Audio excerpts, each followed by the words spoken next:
para iniciar para vocês, a satisfação que é a gente vir ministrar essa aula num contexto que a gente já percebe, tanto a Clarissa como eu, a gente está na assistência, e a gente já percebe a redução do número de casos, número de óbitos, não só o que a gente vê no jornal, né? Então, assim, de certa forma mais motivador estar aqui para falar, né, diante de uma perspectiva de coisas que não são mais tão estranhas, e, enfim, e por outro lado, um cenário que já foi tão devastador, né, lamentamos as perdas de todos, porque acredito que de alguma maneira alguém já deve ter sofrido alguma perda, não necessariamente de familiares, mas, enfim, de alguma condição social e tal. Mas, enfim, só voltando aqui, o quanto que é animador a gente estar junto nesse retorno de vocês para trabalhar, para tentar prepará-los para entrar nesse cenário de assistência, né, de volta, que bom, né, retomar os objetivos de vocês, os nossos também, enfim, para um novo normal, né, como se fala, a gente não vai voltar para a vida real que a gente tinha antes, mas o quanto que a gente já aprendeu muito, não só na assistência, mas para a vida. E aí, deixa eu ver, a gente já está, falta só uns 2 minutinhos para a gente iniciar. Eu acredito que, infelizmente, eu não pude assistir a aula de ontem da professora Denisiele e da enfermeira Michele, mas já tive excelentes feedbacks, né? O que a gente vai falar hoje é muito parecido, inicialmente, assim, com quem participou da semana de enfermagem, com o primeiro momento que a gente teve da semana de enfermagem, que a gente falou de manejo da Covid e tal, né, nos diferentes cenários. No nosso caso, a gente estava lá com um tema voltado para os diferentes pontos de atenção da rede de atenção à saúde e tal. E aí, aqui hoje a gente vai focar nessa condição de manejo, mas também na questão de biossegurança, paramentação e desparamentação, porque isso é muito importante para vocês, no quesito de proteção e de não levar nenhuma contaminação para casa, enfim. Deixa eu ver se tem mais alguma coisa. Se a professora Clarice quer dar aí uma boa noite inicialmente, antes da gente iniciar a fala. Tá aí ela. Chamou, né? Chamou, eu falo. Gente, boa noite, é um prazer estar aqui com vocês, né? A professora Jéssica já fez uma excelente apresentação aí da nossa conversa de hoje, né? E é isso mesmo, a importância de vocês estarem aqui hoje para essa retomada de vocês do internato e para que a gente possa reiniciar com a maior segurança possível, né? Não, como a professora Jéssica falou, não levar contaminação para casa e também não levar contaminação para os demais pacientes, né? E às vezes os pacientes, eles estão, independendo da unidade, né, em enfermarias, a mesma enfermaria, porém com diagnósticos diferenciados, né? Então, a gente saber como agir nas diferentes situações, né? E principalmente essa questão mesmo do manejo desse paciente, o que a gente vai fazer lá para evitar a contaminação e para evitar maiores complicações no nosso ambiente de estágio. Tá bom? Passa a bola aí para a professora Jéssica e boa noite, gente. Boa noite. E já a professora Clarissa volta para ficar com vocês nesses aspectos de biossegurança, enfim, procedimentos geradores de aerossóis, que a gente até já abordou nessa aula da semana de enfermagem, e na parte prática de desparamentação, paramentação e desparamentação, tá? Inicialmente, vou já aqui começar a apresentação para vocês dos slides. Eu vou falar um pouquinho da doença, tá? Pode ser que vocês já estejam verdes de saber e né, não aguentam mais falar sobre isso e tal. E também entendendo assim, mas eu, enquanto aluno, eu não vou cuidar dessas pessoas. Provavelmente não, né? Porque provavelmente você, enquanto interno, até mesmo no aspecto hospitalar, internato 2, vocês vão ficar numa ala que não seja ala especificamente COVID. No entanto, Em determinados momentos, a gente está numa aula que é não Covid e do nada, magicamente, aparece alguém lá que positiva. Então, é interessante a gente entender alguns conceitos da doença, o manejo da doença em si, porque isso vai ser engrandecedor para vocês mesmo, para a vida, tá? Entendendo que o cenário é esse, que provavelmente, quando vocês se formarem, vocês já estão com o pezinho, né? Se Deus quiser, vai dar tudo certo, né? E as coisas vão sair, vocês já vão entrar no mercado de trabalho mais aquecido, e aí a gente também precisa se organizar politicamente, enfim. Mas vocês vão entrar no mercado, e aí provavelmente vocês vão ser absorvidos rapidamente. Então, querendo ou não, isso aqui vai ser bom também, para que vocês já vão criando, assim, né? Um pensamento, fazendo associações com o que vocês já aprenderam, com o que vocês já viveram, mas com essa peculiaridade dessa doença, que foi o que acabou, né, mudando a nossa vida, não só a vida de quem está na assistência, mas a nossa vida social mesmo como um todo. E eu vou abrir aqui, porque senão a gente vai ficar, ó, e eu vou me delongar demais, e depois vai ficar ruim para a professora Clarice. Então, tá, eu estou apresentando, deixa eu verificar se...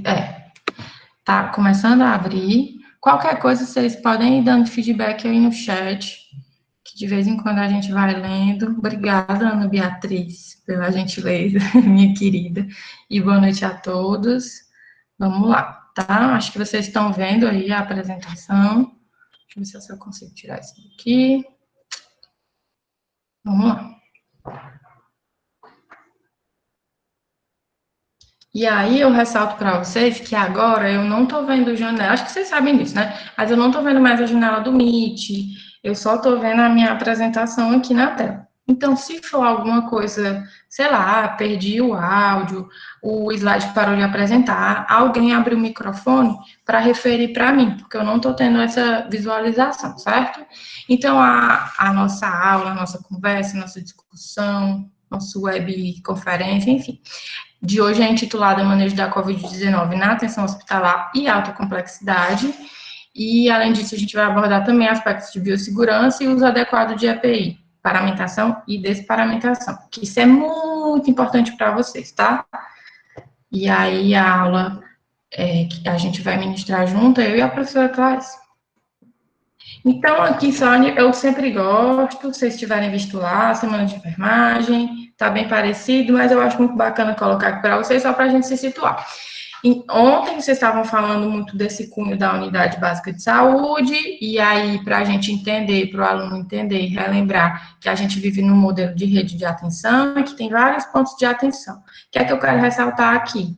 Aqui é só o conceito de rede pelo decreto, para elevar essa questão de integralidade, e desse gancho aqui com os níveis de complexidade. Então, vai depender da necessidade do indivíduo em determinado momento, ele vai utilizar esses variados equipamentos aqui dentro da rede, certo?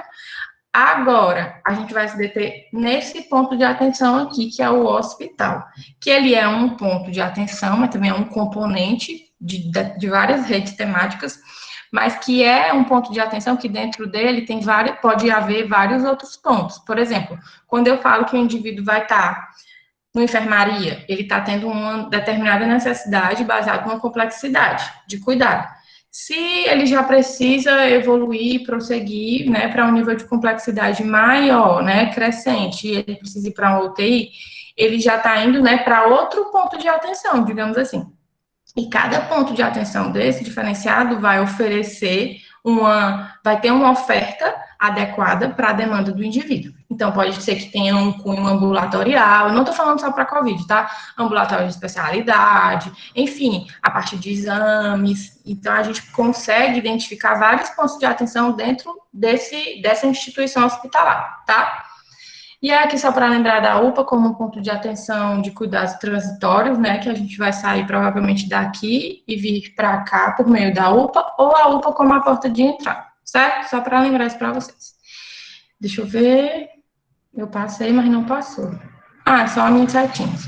E aí aqui, falando desse, né, tão famosinho vírus, o coronavírus, SARS-CoV-2, tá? Aqui eu trouxe para vocês uma imagem de enfim, de uma aproximação, acho que até microscopia de varredura, não sei direito, mas aqui é para vocês verem a predileção do vírus para as células do tipo 2, pneumócitos tipo 2. Essas células, pessoal, elas ficam lá nos alvéolos. Então, assim, inicialmente achava-se que o comprometimento pulmonar de sistema respiratório era muito relacionado por essa ser a via que a via inicial de contaminação, tá? No entanto, assim, isso que eu tô falando aqui agora é o que a gente tem de evidências meio que recentes. Mas a gente precisa entender que, para isso que a gente está vivendo, as coisas podem ir evoluindo e pode ser que daqui a 6 meses isso aqui tenha caído por terra. Mas o que a gente tem inicialmente é essa predileção do vírus por esses pneumócitos tipo 2, que são células que estão ali nas paredes alveolares, que são responsáveis pela produção do surfactante, que faz com que os nossos alvéolos não colabem, certo? E aí, se há esse comprometimento, provavelmente vai haver o colabamento de alvéolos, vai ter células inflamatórias, citocinas, mediadores inflamatórios, e pode ser que a função de troca, pode ser não, nesse caso aqui, desculpa aí, porque, né, o pessoal aqui é meu sem noção, eu tô no primeiro andar, então vai ficar com um ruído meio chato, tá? Perdão. Meu Deus. Então, esse comprometimento desses alvéolos vai acabar fazendo com que não permita que haja as trocas, né, gasosas, a ventilação em si, e aí daí onde você vai ver essa característica principal do comprometimento do sistema respiratório, a necessidade de ventilação mecânica, e a gente vai discutir aqui um pouquinho com vocês, tá? A título de elevar as informações sobre o que vocês já têm, tá? Então, tá aqui ele, ó, aqui o vírus, certo? Aqui um alvéolo e os pneumócitos, tipo 2, tá? Então, ele vem para cá e acaba comprometendo essas funções. E aí é interessante a gente ver isso aqui, porque mais para frente eu vou falar de troca gasosa e tal, para vocês entenderem como que esse comprometimento aqui afeta a função de troca respiratória do sistema respiratório. Perdão pelo pleonasmo. Aqui, eu acho que a professora Denisiele já focou com vocês, mas como eu não vi a aula, eu quis trazer só para a gente pincelar novamente. Aqui, sintomas e sinais de Covid, que vocês já devem estar verdes de saber, porque está sendo disseminado bastante, né? Então, a febre como um sintoma principal, que até bastante relacionado até à condição de agravo, a gente tem visto pessoas assintomáticas, ou então com vários sintomas, mas que não tem a febre, e quando vai ver, acabam positivando, né, dando reagente. Então, assim, há uma condição meio atípica. Ultimamente a gente tem visto, assim, referido, sabe? Muitas pessoas que têm sintomas bem brandos, e daí quando vão ver, perdem o olfato, paladar, opa, Covid. Aí vai lá e faz o teste e vê que realmente eram. Então, as pessoas que tiveram esses mesmos sintomas e quando vão fazer o teste, não aparece. Então, é algo que a gente ainda precisa esperar um pouco para bater martelo e dizer como que é de fato, tá? Sintomas gerais, rapidamente, mialgia, cefaleia, adinamia, prostração e anorexia. E eu tive, ainda não confirmei, mas eu senti basicamente tudo isso aí. Aí, os sintomas de acometimento de vias aéreas, coriza, congestão nasal, então é bem coerente, tá? Dor de garganta, alginofagia, tosse, o desconforto respiratório, a dispneia, tá?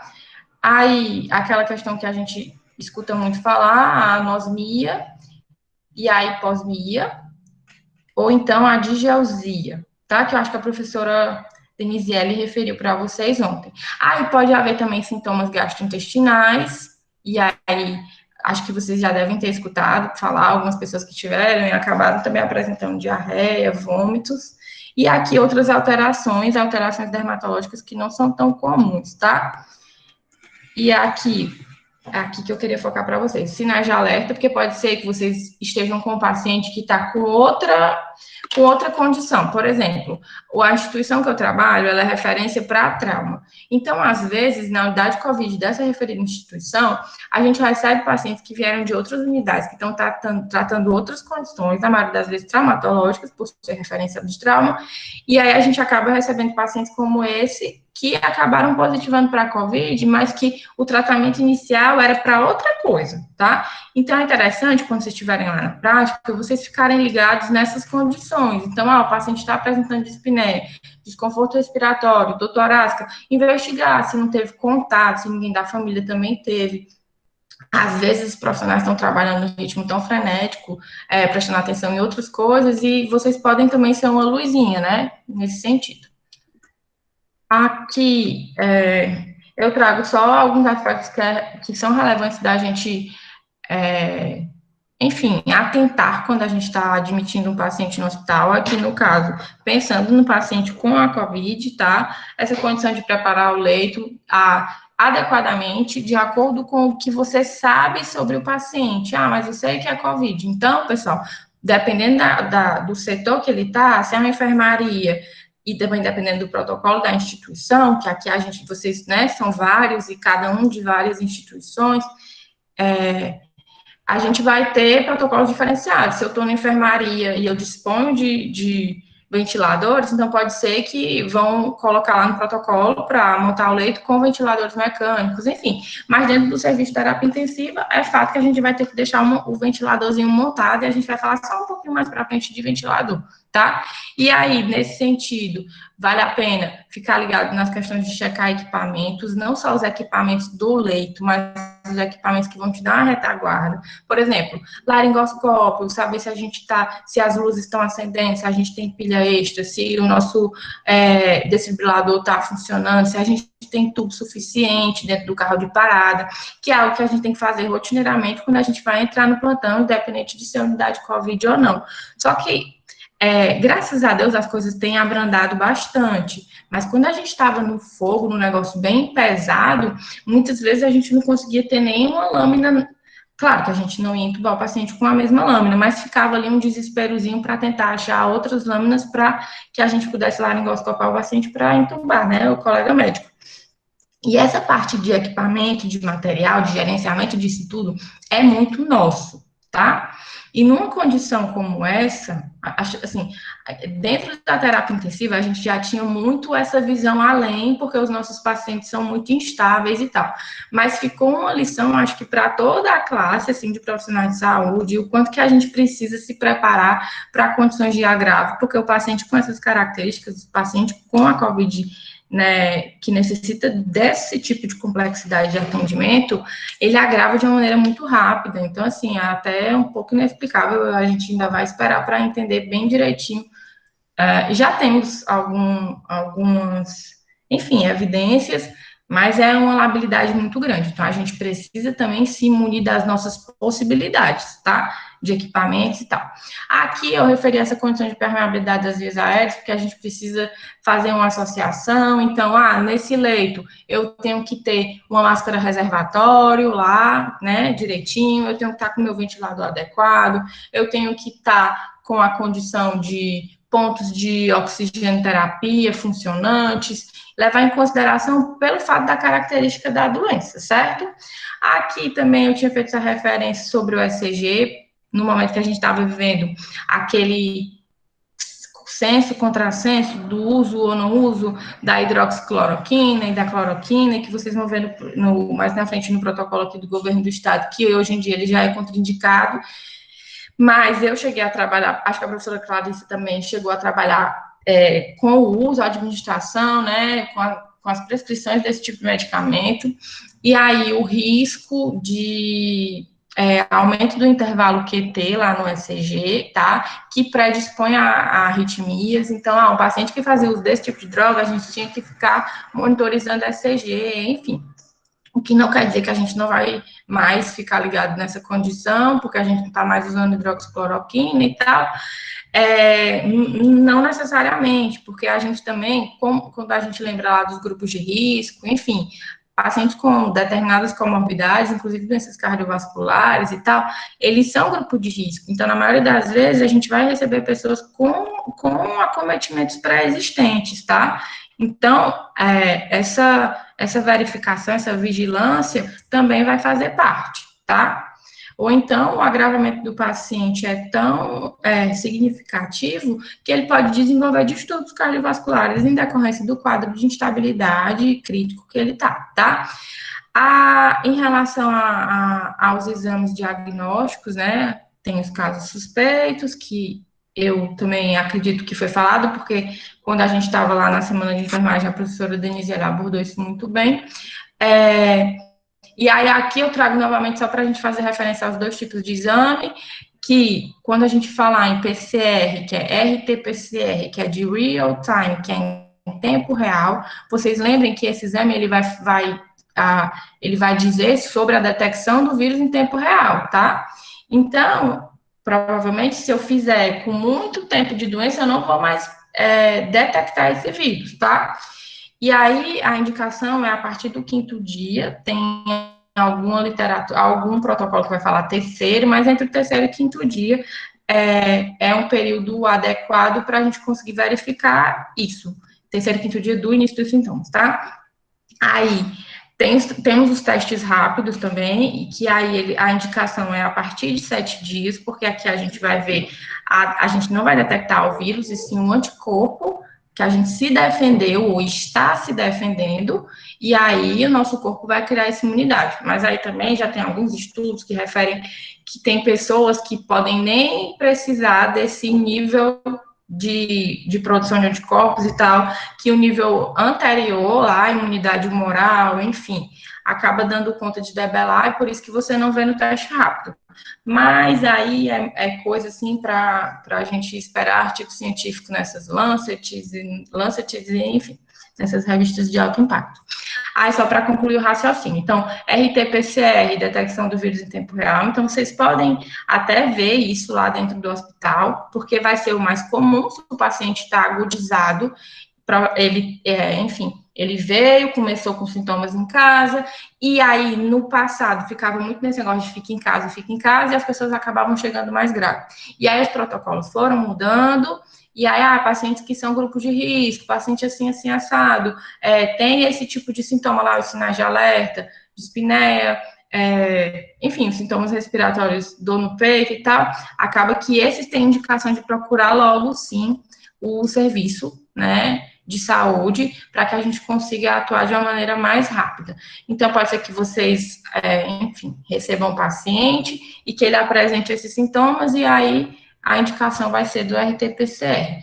Mas, em alguns serviços não tem, a gente acaba fazendo o teste rápido, ou então, o paciente chegou por trauma, chegou por alguma outra condição, e aí fez um ATC, por exemplo, que a gente vai falar mais para frente, e apresenta vidro fosco e tal. Aí a gente acaba fazendo um teste rápido e pode ser que apresente as imunoglobulinas, né? Aqui no caso, os anticorpos.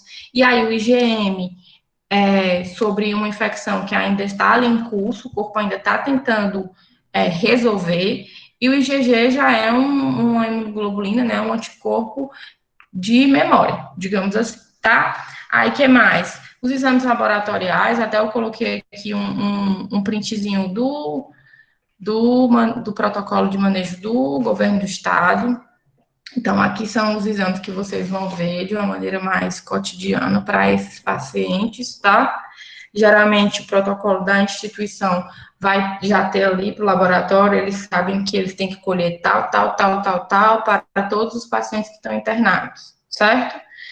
E também essa condição dos exames de imagem, o raio-x e a TICA, que é a tomografia de tórax de alta resolução, que essa é onde a gente vai conseguir ver o famoso vidro fosco, que eu trago algumas imagens aqui, que ele, por si só, ele não vai dizer assim, esse aqui é COVID, tá? Meu Deus, desculpa. Ele não vai dizer que isso aqui é COVID, ele ajuda a compor o diagnóstico, mas ele não fecha o diagnóstico, tá? Então, às vezes vocês podem ver o paciente lá internado por outras condições, como eu já referi várias vezes, e apresentou vidro fosco por um ATC que ele foi fazer por outra razão, né? Ou então apresentou algum sintoma, aí fez ATC, aí somado com o teste rápido, e aí sim, provavelmente esse indivíduo vai ser transferido para uma unidade COVID, certo? Aí aqui nesses exames laboratoriais eu referi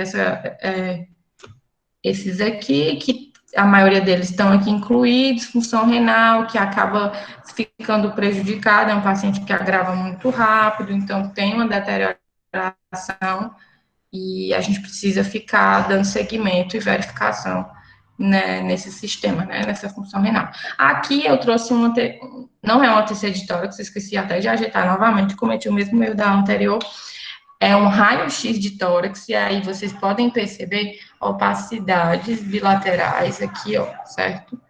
Geralmente elas são meio que, não é iguaizinhas, mas vai haver dos dois lados do tórax, tá? Enfim, nos dois pulmões. Aí aqui, esse mesmo paciente vendo pela TC, pela TICAR, essa tomografia de tórax de alta resolução. E aí aqui a gente consegue indicar para vocês as áreas de vidro fosco, ó, tá vendo? Vocês percebem? Aqui a gente já tem uma consolidação, que são como se fosse uma junção dessas áreas de vidro fosco, tá? E aí lembra lá que o vírus, ele tinha predileção pelo pneumócito, então se ele chegou lá e acabou meio que não, ele acabou comprometendo aquela região, e aí não acontece a ventilação, a troca nesses lugares aqui, tá, pessoal? Certo? Aqui, ó, vocês conseguem ver o vidro fosco. Aí por isso que diz assim, fulano tá com, sei lá, 50% de comprometimento pulmonar. Então, 50% dessas áreas aí, elas não estão pretinhas assim, tá? Elas acabam ficando assim, ó, foscas, tá? E aí, quando você vê uma área toda brancona, que tem alguns pacientes que vão apresentar meio que essa parte aqui assim todinha, aí a gente fala em consolidação, tá vendo? E aí dá para falar em pulmão recrutável, coisas que com o tempo pode ser que vocês vão ouvindo na prática. Aí aqui eu trouxe o recorte do protocolo do governo do estado, certo? Que a gente tem os estágios, tá? Pensando na média e alta complexidade, a gente vai focar nos estágios 3 e 4, tá? É como se fosse paciente no hospital, enfermaria, tá? E aí, estágio 4, paciente crítico que necessita de ventilação mecânica, e, na maioria das vezes, essa ventilação mecânica ela vai ser oferecida com mais segurança dentro da terapia intensiva, certo? No cunho ali de enfermaria, a gente precisa lembrar que, mesmo sendo enfermaria, esse paciente ele precisa estar monitorizado, tá? Por isso que até tem aqui, ó, o monitorzinho do lado. E aí, ó, ele não tá precisando de ventilador mecânico ainda. Por isso que até o desenhozinho aqui, é bem didático, ele coloca o indivíduo com a máscara reservatória. E aí, na fala da professora Clarissa, ela vai deixar mais claro para vocês essa condição de por que a máscara reservatória, enfim, que tem a ver com a questão dos procedimentos que são geradores de aerossóis, tá? Aí, num primeiro momento, a gente vai ofertar oxigenoterapia. Se a saturação de oxigênio desse indivíduo tiver menor do que 93, tá? E aí, em ambiente, ele não está conseguindo manter uma saturação maior do que 93. E aí, para quem ainda não está conseguindo se encontrar muito, a saturação de oxigênio, mas assim, acho que até o pessoal que é leigo, que não estuda nada da saúde, já está tendo até uma noção, porque ele está tão veiculado.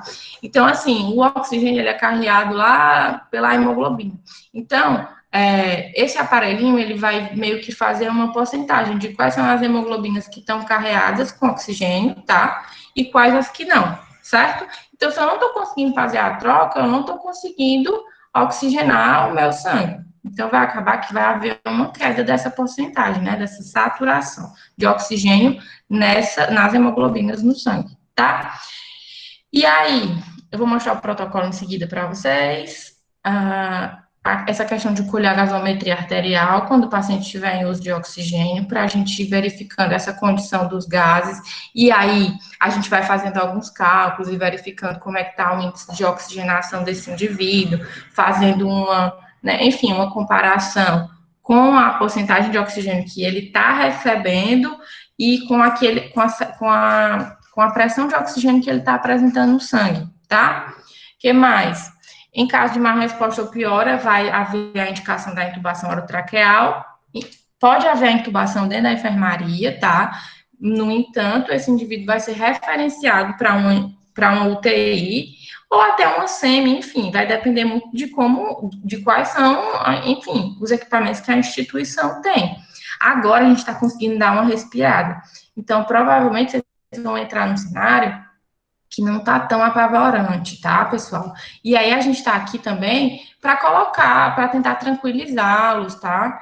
Pode ser que tenha um monte de gente que esteja na linha de frente, que eu sei que tem, que já, né, que já está mais calmo em relação a tudo que está acontecendo. Mas pode ter aluno que também não estava, não trabalhava, né, e pode estar indo um pouquinho desesperado, enfim, com um pouco de medo.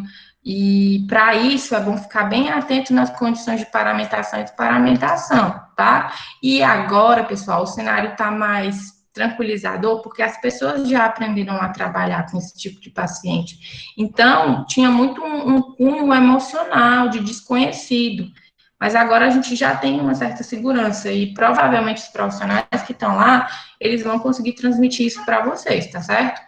Aí, beleza, nessa condição de intubação, dependendo desse índice de oxigenação que eu falei para vocês, pode haver a indicação da posição prona, que eu falo mais na frente. Aqui tem a condição de considerar um antibiótico, porque pode haver infecções bacterianas meio que oportunistas, secundárias, e para isso, lança-se mão da azitromicina, ou da ceftriaxona, ou da amoxicilina. Que eu vejo mais, pelo menos no cunho da UTI, que é onde eu atuo, mais a ceftriaxona. Mas, às vezes, acaba que, em decorrência da indústria estar também em crise e tudo, a gente não conseguia ter a medicação. E aí vocês vão ver que os colegas médicos, os prescritores, eles vão acabar adequando ao que a gente tem na instituição, mas provavelmente escolhendo a mesma classe de antibiótico desses aí. Essa condição do oseltamivir, que é o Tamiflu, acaba que os pacientes eles já vêm da atenção primária, algumas vezes utilizando, porque uma vez que a gente não tem o resultado do exame ainda, trata-se como se fosse a síndrome gripal, ou enfim, né, em pessoas que são pacientes de risco, ou, né, a síndrome respiratória aguda grave, como pensando lá em influenza, H1N1. Quando a gente recebe o resultado e percebe-se que não é, né, que não é nenhuma dessas outras doenças, aí suspende-se o oseltamivir, tá? Também tem protocolo para isso, se vocês quiserem, tiverem, assim, mais curiosidade de se aprofundar, entrem no site do governo do estado, aí tem um linkzinho lá, coronavírus, aí tem, assim, para profissional de saúde. Você clica lá e aparece todos os protocolos, que geralmente é por esses que a gente está se baseando, tá? Essa condição de corticoterapia é um negócio que está sendo utilizado, que está dando mais certo do que até o uso das hidroxicloroquinas da vida. Lembra dessa condição do pulmão, que vai ficar, né, bem inflamado, cheio de mediadores inflamatórios, citocinas, e aí acaba que um comprometimento por causa do vírus que gostava do pneumócito tipo 2, esses mediadores, eles vão acabar estando exacerbados, e o fato deles estarem ali vai acabar também acometendo outras áreas do pulmão, tá? E aí é isso que a gente vai até associando ao pulmão de Sara, tá? Mas aqui são só ideias, enfim, que eu tô tentando fazer algumas associações, tá? E aí entra-se com o uso do corticóide para dar uma maneirada. Mas o corticóide, ele não pode ser usado de cara, acho que estou com Covid, vou tomar um corticóide. Porque o teu corpo, ele precisa ter esse início, essa defesa. As células de defesa, elas precisam ir para o lugar. Agora, um indivíduo que tem uma condição agravada, que ele fica muito grave, pode ser que esses mediadores inflamatórios, eles estejam tão exacerbados que haja necessidade do corticoide para poder dar uma acalmada nas coisas ali e a ventilação mecânica conseguir fazer o seu papel, certo? Por isso que entrou como protocolo, tá bom? Aí, a questão da profilaxia de trombose venosa profunda, aqui a gente ainda não fala de anticoagulação com heparina de baixo peso molecular, então, pode ser que, vai depender do protocolo, pode ser que na instituição tenha botas pneumáticas, enfim, vai haver ali alguma condição de profilaxia de eventos trombóticos, tá? Geralmente os hospitais, eles têm protocolos específicos para isso, tá bom? E aqui no caso, para isso, a gente também tem protocolo. Ah, professora, mas por que tem a ver esse negócio de mexer com a questão da coagulação? Então, assim, aquele comprometimento ali alveolar, enfim, a presença do vírus dentro dessa questão alveolar, tem alvéolos, tem capilares ali do lado. E aí, essas injúrias, elas podem ocasionar microtrombos, tá?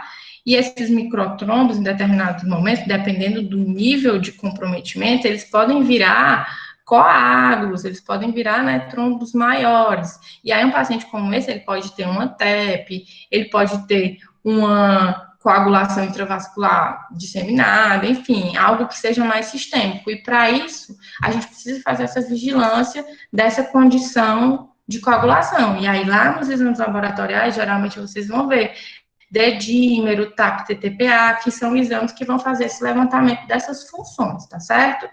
Aí, prescrição rotineira de antimaláricos, que é o famosinho lá, né, a cloroquina, a hidroxicloroquina, eles não estão mais recomendados. Aí, beleza, indo aqui para a UTI, o que a gente vai ver de diferente, assim, é mais essa utilização de ventilação mecânica, que a gente pode acabar vendo lá na enfermaria, mas com o cunho mais transitório, entendendo que esse paciente ele precisa ser referenciado para uma UTI. Tá?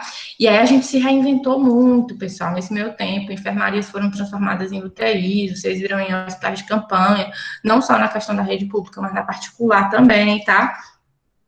Aí, se o paciente vai ser entubado, é um negócio muito desconfortável, tá? Ele precisa estar sedado, dói, né? Querendo ou não, aquilo ali incomoda, e aí, junto com essa sedação, é interessante que haja uma analgesia, que a gente vai ver muito no nível de UTI, dormonide, que é o benzodiazepínico, que é o midazolam, associado com o fentanil, que é um opioide, tá?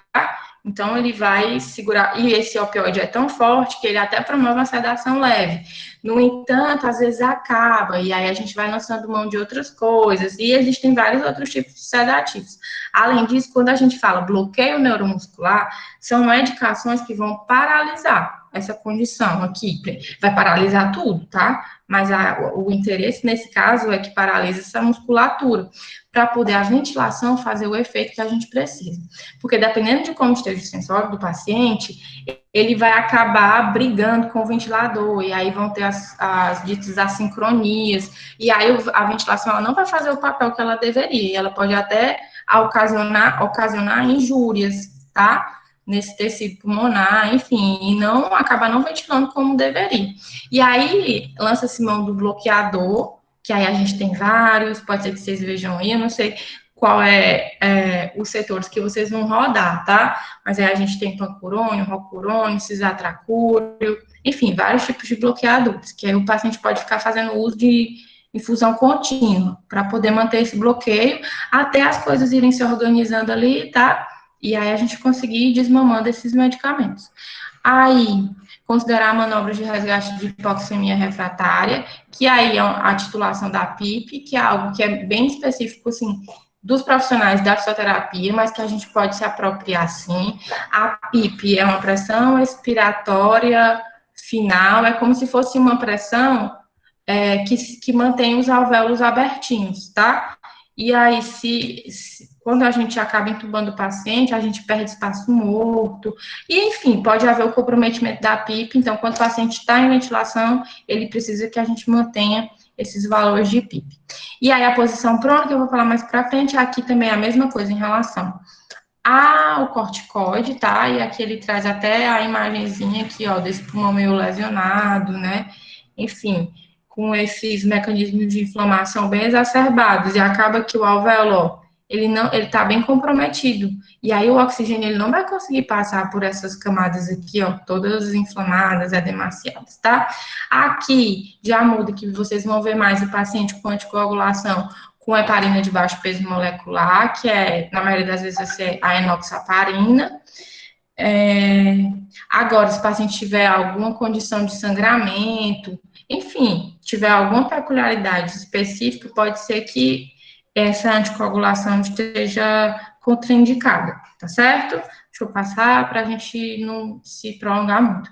Aqui eu trouxe protocolo de insuficiência respiratória aguda para vocês, mas acho interessante que vocês abram, né, lá no site. Qualquer coisa a gente até disponibiliza, eu posso ver com os demais professores se a gente pode fazer uma pastinha lá no Google Classroom com esses principais protocolos, tá?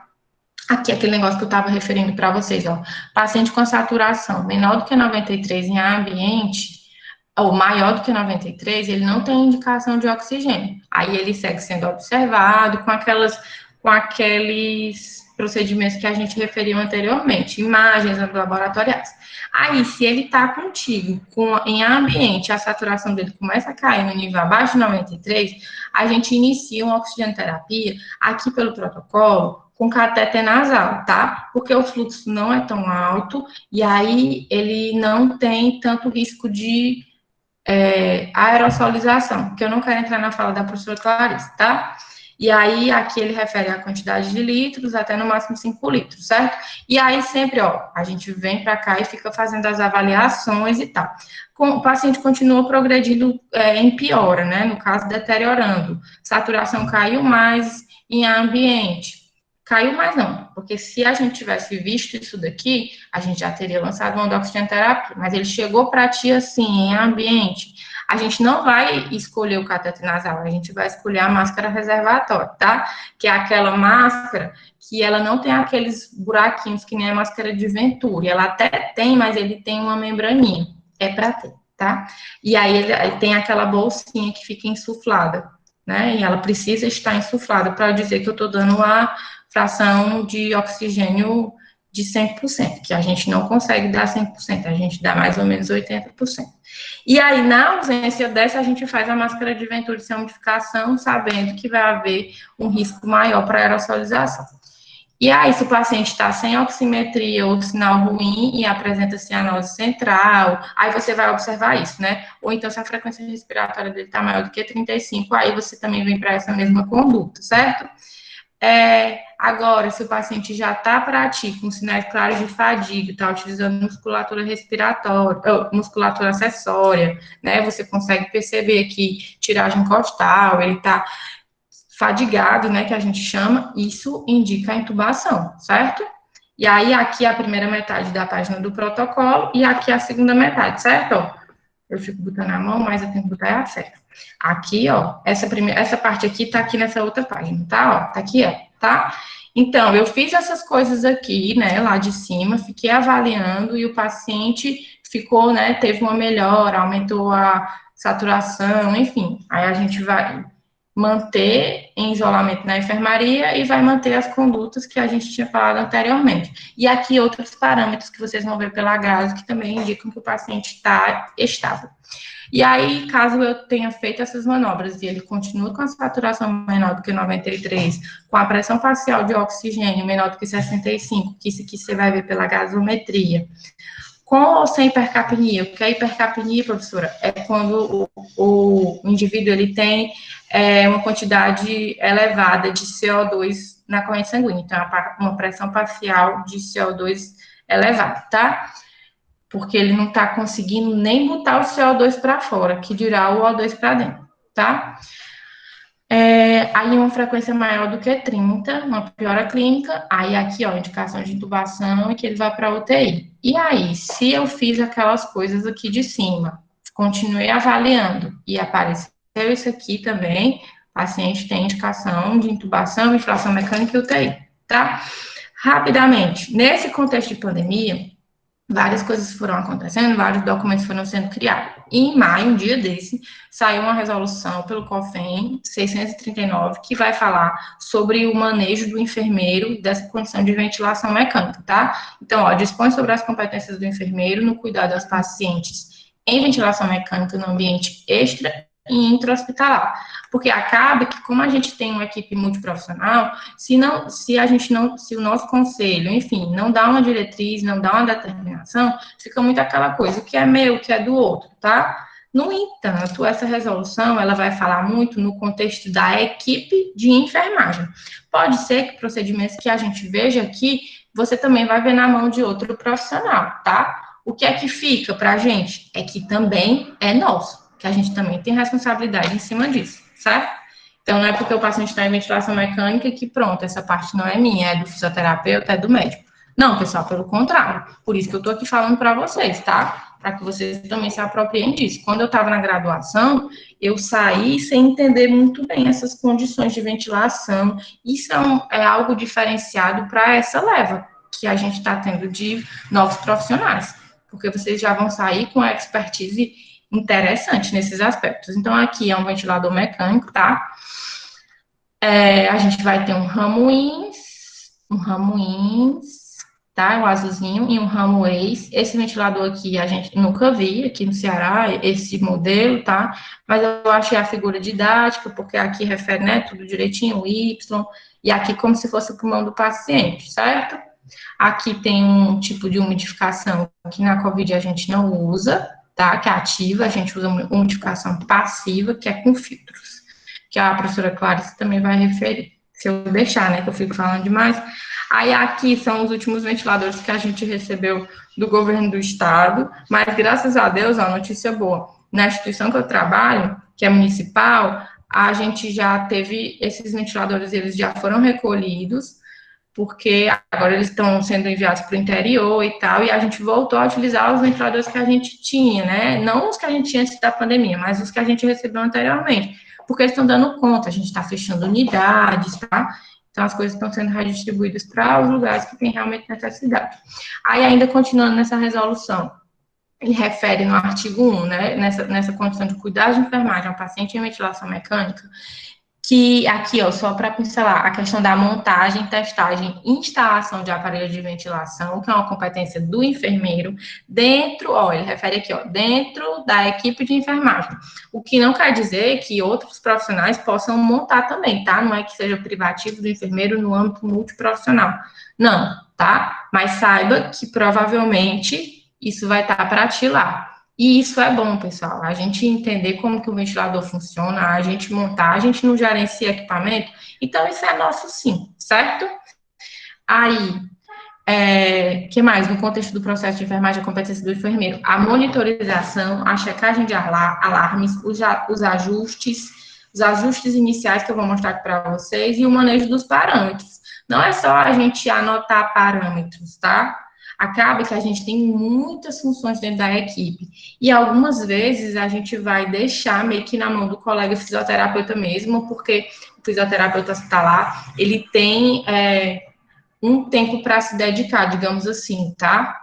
Não me entendam mal. É porque como a gente gerencia todo aquele negócio, às vezes acaba ficando meio que em segundo plano, e a gente vai só anotar os parâmetros, mas é interessante, pessoal, que vocês, quem gosta, né, quem quer viver isso, se aproprie desse conhecimento para poder entender o que é que está acontecendo, para poder contestar, para poder conversar, para poder discutir, e entender quando as coisas mudam, saber quando as coisas estão melhorando, só olhando um parâmetro, quando estão piorando, tá?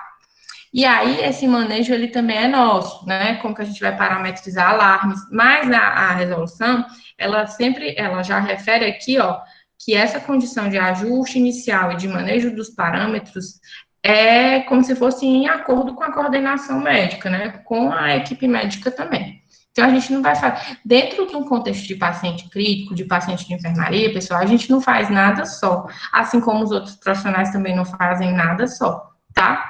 E eu acho que em nenhum contexto, até na atenção primária também, a gente precisa trabalhar muito a atenção multidisciplinar. Aí aqui eu trouxe os ajustes iniciais que a gente estava usando nesse contexto de COVID. Então, montei o ventilador, eu já deixo o ventilador com a FiO2 de 100%, com a frequência respiratória entre 15 e 20, a PIP entre 6 e 10, geralmente vocês vão ver 10, tá? E um volume total de 350. O modo que a gente vai ajustar o VCV, eu não vou ficar falando muito disso, tá? Porque pode ser que vocês estejam vendo lives e coisas do tipo e vai dar certo, tá? Aqui é só como a gente ajusta o ventilador, nesse modo, com esses parâmetros.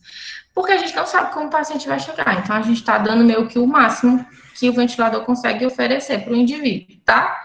E aí, quando o paciente chega, você estabiliza, verifica se ele vai aguentando ficar com parâmetros, né, menos, enfim, com parâmetros mais suaves, digamos assim. Aí, dentro dessa mesma resolução, há a menção da gasometria, tá? Que dentro da equipe de enfermagem é um procedimento privativo do enfermeiro, a coleta desse sangue arterial, que a gente pode fazer por meio da punção, que nem tá na figura, ou o paciente, quando está com estabilidade hemodinâmica, geralmente a gente vai vê-lo com um catéter arterial puncionado, para poder fazer a verificação em tempo real da pressão. Esse catéter, ele é como se fosse um equipo de acesso central, então ele tem a possibilidade de você colher o sangue arterial por ele. É bom tá? Porque o indivíduo sente menos dor, né? Você não vai ficar furando ele. Um paciente com grave, precisando ser pronado, enfim, ele precisa de gasometria bem 3 vezes por dia, tá? Ou mais. Então, pensa, 3 punções arteriais que são mega dolorosas, então, provavelmente, vocês vão ver esses pacientes com catéter arterial, tá? Não é que seja a indicação, mas a gente vai usando o nosso bom senso e vai ajustando nossos protocolos dentro das instituições, tá? Aí aqui, sobre a questão da montagem, testagem, instalação de aparelhos. O que é competência nossa? Ó, fixação e centralização do tubo traqueal lá na hora da intubação, assim como a monitorização da pressão do CAF, que é, vou mostrar para vocês, deixa eu mostrar aqui, que o CAF, ó, esse balãozinho aqui, eu consigo mensurar qual é a pressão. Acho que a professora Clarissa vai mostrar uma foto. Vocês já viram sonda vesical de demora, não tem um balãozinho, né, para poder segurar a sonda na bexiga? O tubo também tem um balãozinho, que aí a gente chama de CAF, que é para poder, né, deixar fixado ali o tubo e não ficar indo secreção da parte superior das vias aéreas para a parte inferior. Uma vez que o paciente ele está desprotegido, as vias aéreas dele não estão protegidas, eles não conseguem se defender para botar essa secreção para fora, tá? E o CAF tem essa função. Então, se esse CAF vai ficar secando, não sei o quê, aí a secreção pode passar. Então, a gente precisa também ficar de olho nessa condição da pressão do CAF. Tem cafômetro, tem um aparelho que dá para a gente medir, entendendo que na vida real isso fica muito a critério do físico, mas vocês precisam entender que isso também é nosso, tá? Voltando aqui, perdão.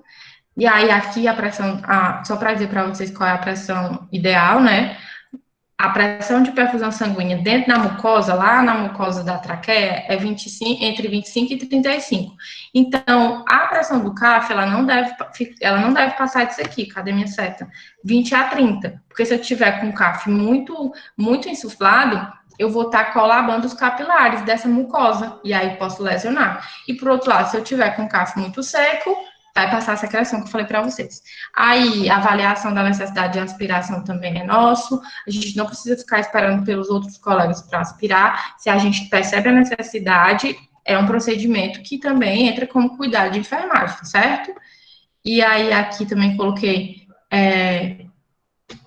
eu trouxe aqui para vocês o artigo 2 dessa resolução, ó, que ele refere, de acordo com as diretrizes elencadas na resolução COFEN 557 de 2017, que também fala sobre essa condição de cuidado de enfermagem em paciente com vias aéreas artificiais, tá?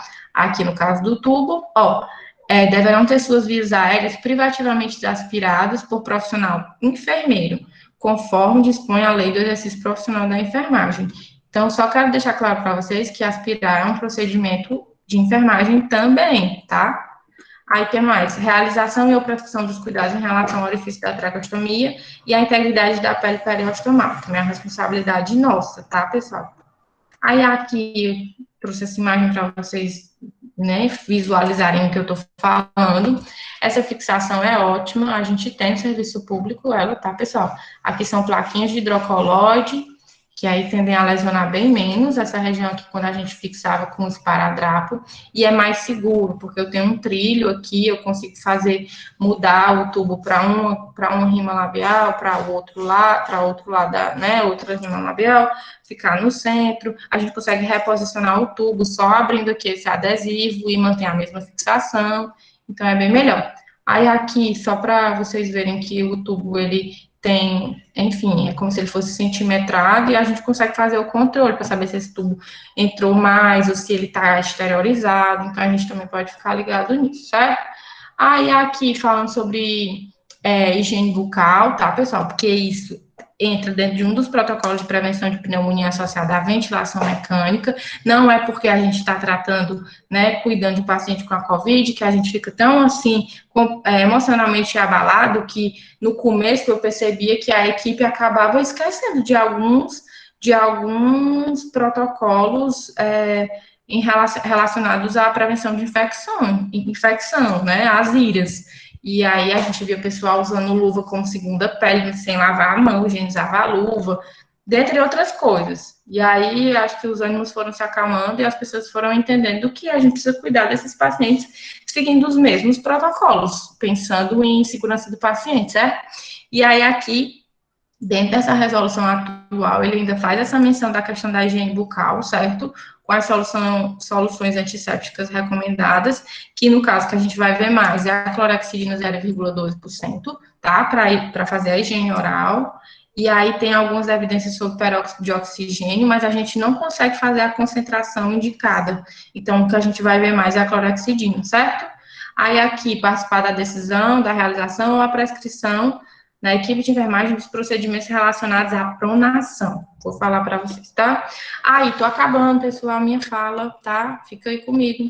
Aqui, eu quis relembrar para vocês o mecanismo de troca gasosa.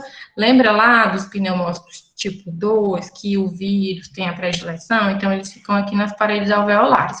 Aí, pessoal, pensa que essa camada que era para ser bem fininha, ela fica bem grossona, cheio de mediadores inflamatórios, de células inflamatórias, enfim, né? E aí, esse O2, ele não consegue passar. Aí o sangue vem, doido para ser oxigenado, e não passa o oxigênio. Então, assim, ele tem um potencial de solubilidade, digamos assim, que ele é como se o oxigênio ele fosse mais difícil do que o CO2. O CO2 ele é mais solúvel, então ele acaba conseguindo passar, tá? Então a maioria das insuficiências respiratórias elas vão ser do tipo hipoxêmica, pela falta do oxigênio mesmo, e não porque o indivíduo acumulou CO2, tá? Aí acaba que esse indivíduo ele ficou, né, tanto tempo sem conseguir receber esse oxigênio de uma maneira adequada, que ele vai entrando em fadiga, né? Ele vai utilizando a musculatura acessória e ele começa a hipoventilar, ou seja, ele não, a frequência respiratória dele não está tão elevada assim. E aí essa hipoventilação, o ato dele não está rebutando o CO2 para fora, porque se ele fizesse isso, o CO2 até sairia. Mas como ele não consegue, aí acaba havendo essa resposta secundária de acúmulo de CO2, tá bom? Então, assim, sendo prático, tá tudo comprometido aqui, o O2 não passa. Dependendo da condição de ventilação do paciente, o CO2 também não passa, tá? Mas se ele estiver conseguindo fazer essa movimentação, o CO2 até passa, tá? E aí, esse sangue que vai vir aqui, doido para ser oxigenado, ele passa, vai-se embora sem ser oxigenado, certo? Isso a gente chama de shunt. E na vida real a gente já tem áreas de shunt, tá? E aí é só para a gente lembrar disso, até para pensar na prona, tá? Como é que a prona acaba otimizando essas áreas.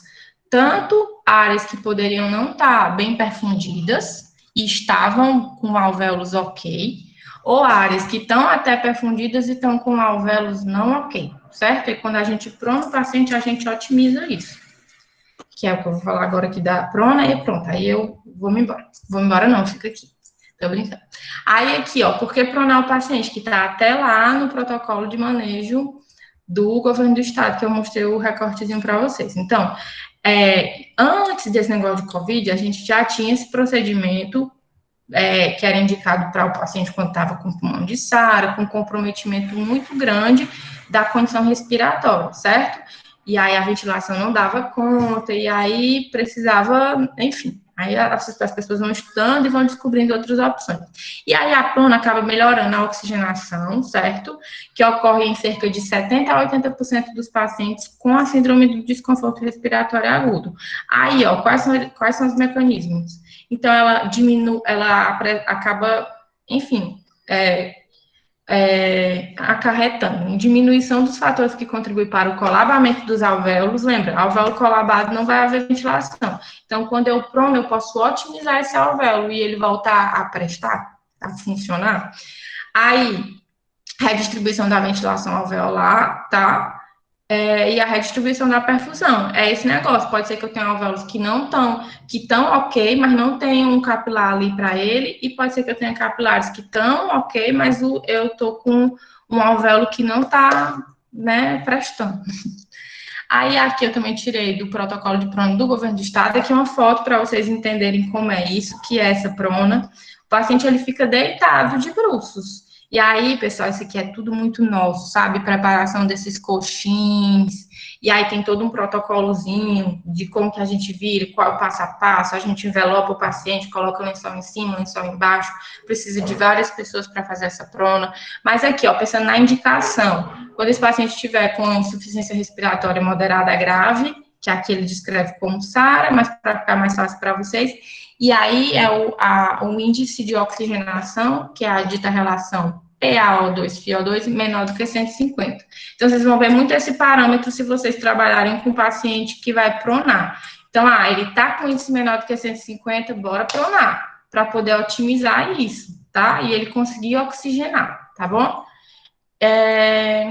Enfim, aí aqui algumas contraindicações, certo? Contraindicações relativas, não vou me deter muito a isso, porque eu acho que eu já estourei meu tempo.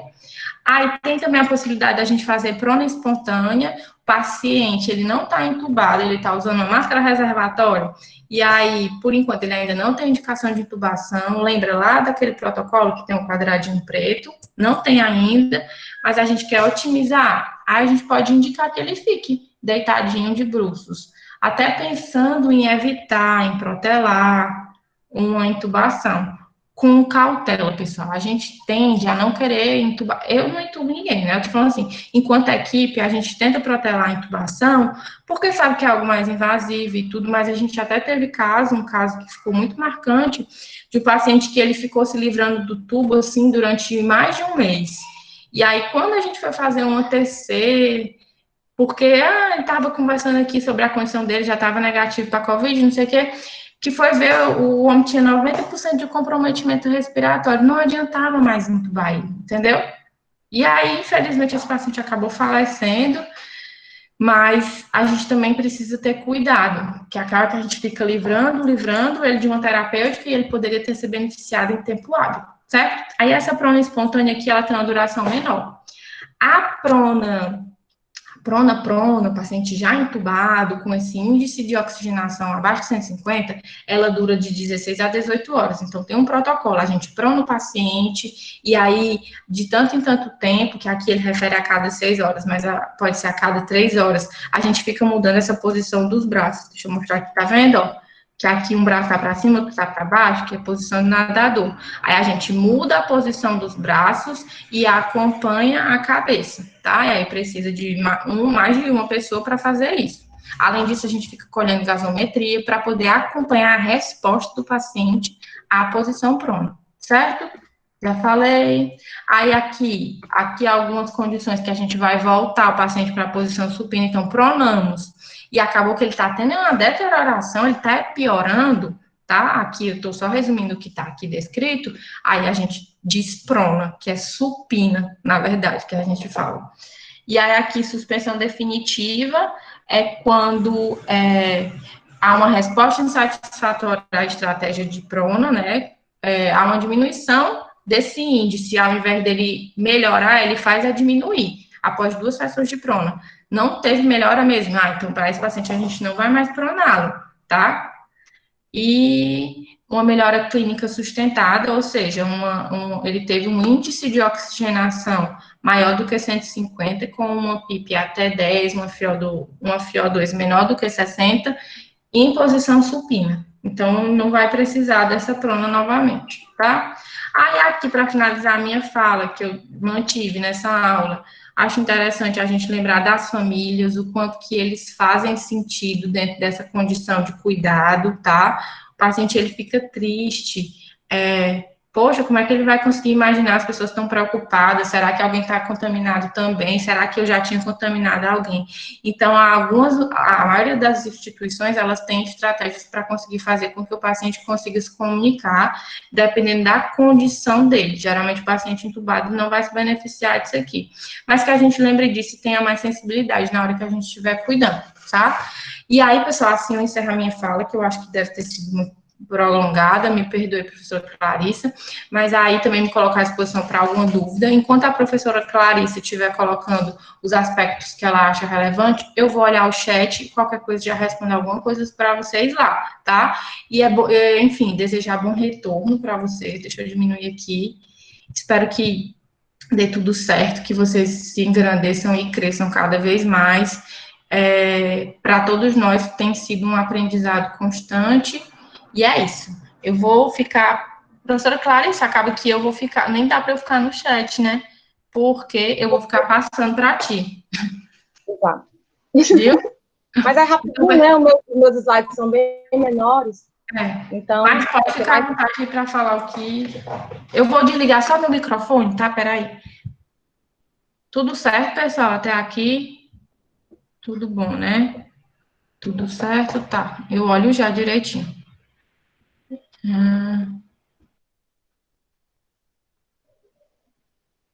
Pronto, gente. Boa noite mais uma vez, né? Que rico, né? Que rica foi essa apresentação da professora Jéssica. Parabéns, professora. Eu me via muito, né? Ela falando realmente tudo que ela falou é o que a gente tem vivido na prática clínica, na prática com esses pacientes.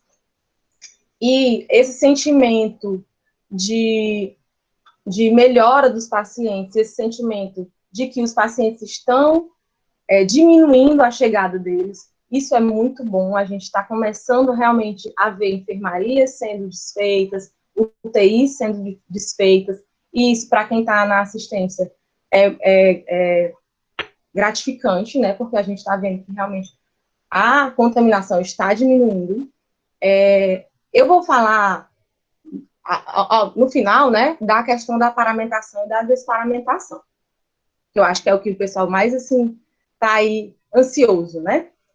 Mas eu vou logo dizendo que, como a professora Jéssica falou, existem protocolos de cada instituição, né? Então, muitas instituições, elas vêm mudando esses protocolos à medida que as resoluções vêm entrando, os decretos vêm aparecendo. Então, realmente, isso a gente foi aprendendo no dia a dia.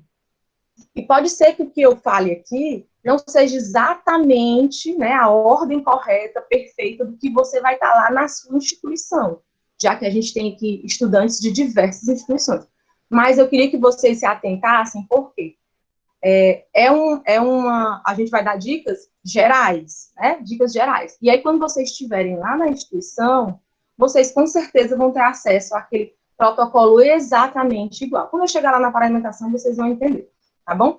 Para início, né? A gente precisa entender essa questão aí de gotículas e de aerosóis, para a questão da biossegurança. Então, o que a gente entende como gotícula? Gotícula é aquela partícula de tamanho grande, né, de tamanho maior que 5 micras. Por ela ser uma partícula grande, eu já entro nos EPIs, a máscara cirúrgica, ela é suficiente. Então, quando o paciente não está gerando aerosóis, apenas a máscara cirúrgica, ela é suficiente. Outro ponto importante é o distanciamento, né? Se você, a gotícula, por ela ser uma partícula de tamanho grande, quando ela é expelida, exalada, ela percorre cerca de 1 metro.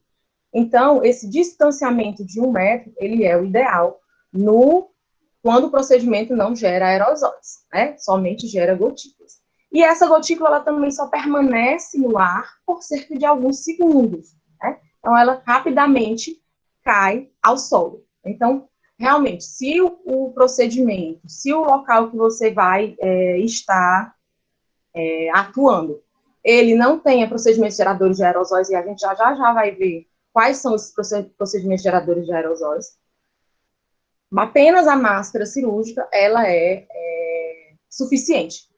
Isso falando de máscara, é claro, né? Os outros EPIs, eles são necessários, mas eu estou aqui diferenciando, e aí, como esse slide está mostrando, diferenciando quando eu usar máscara cirúrgica, né? Que é essa aqui, que é aquela máscara comum que a gente hospitalar, e quando usar o respirador N95, que é a máscara PFF2, tá?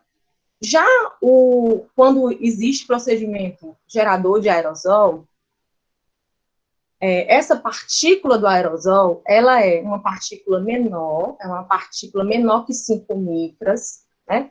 A distância que ela percorre, né? Ela pode percorrer vários metros, né? Tem estudos aí mostrando 10 metros, né? nesses aerosóis aí, na figura aí, né, 6 metros, então, realmente são muitos metros, né, que ela percorre quando a gente fala de aerosol, e a permanência no ar dela é por horas, né, pode ficar permanecendo lá no ar, pairando, né, no ar, voando no ar, por cerca de horas.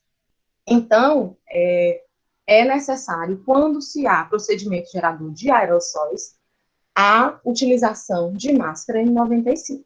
Mais uma vez falando, isso diferenciando apenas as máscaras. Os outros EPIs, eles têm que ser utilizados, tá? Então, quais são esses famosos procedimentos geradores de aerossóis, né? Primeiro, a gente tem aí a intubação. A intubação, no ato da intubação, ela gera aerossóis. E a gente tem estratégias para minimizar essa geração de aerossóis durante a intubação. Lá na frente tem uma figurinha que eu vou mostrar para vocês essas estratégias, tá? A gente faz o sistema fechado, pode ampliar o tubo, por aí vai. Outro procedimento que pode gerar aerossóis, a nebulização. E também temos estratégias para essa nebulização, né? Aspiração traqueal, outro procedimento muito potencialmente gerador de aerossóis. E para isso a gente também tem outra estratégia, que é a utilização do sistema fechado de aspiração, né, o famoso traquequé, né, para fazer que essa aspiração ela não seja aberta, né, para o ar.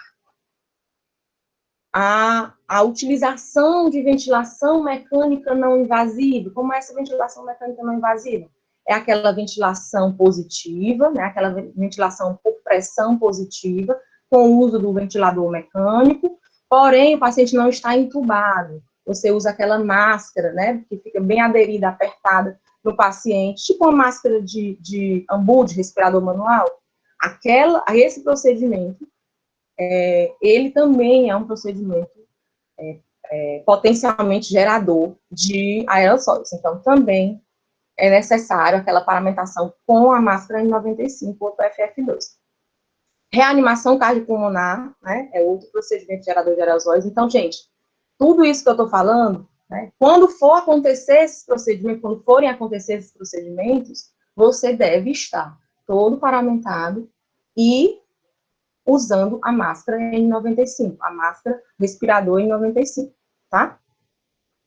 A ventilação manual, o que é essa ventilação manual? É aquela ventilação com o famoso ambu, né? Com a palavra agora. Bolsa válvula máscara, né? A bolsa válvula máscara, perdão. Você utilizando aquele ambu, ele também vai soltar aerosóis no meio, né? No ambiente.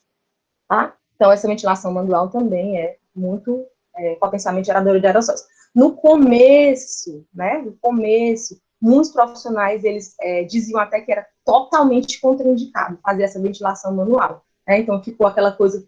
e se não conseguir entubar, né? Se não entubar logo, como é que vai fazer? O paciente vai morrer? Então, assim, no começo ficou uma coisa muito tensa por conta dessa questão da ventilação manual. Mas depois a gente foi vendo que você estando totalmente paramentado, corretamente, e tentando minimizar essas ventilações, isso aí era tranquilo, tá?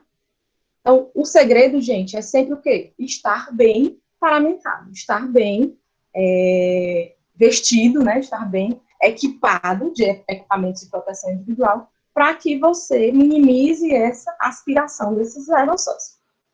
Outro procedimento que tem aí no slide, a traqueostomia, né? Aquele procedimento que o cirurgião muitas vezes cirurgião geral, o cirurgião torácico, ele faz a abertura da ostomia na traqueia para a colocação do tubo. Né? Esse procedimento ele também é gerador de aerosóis.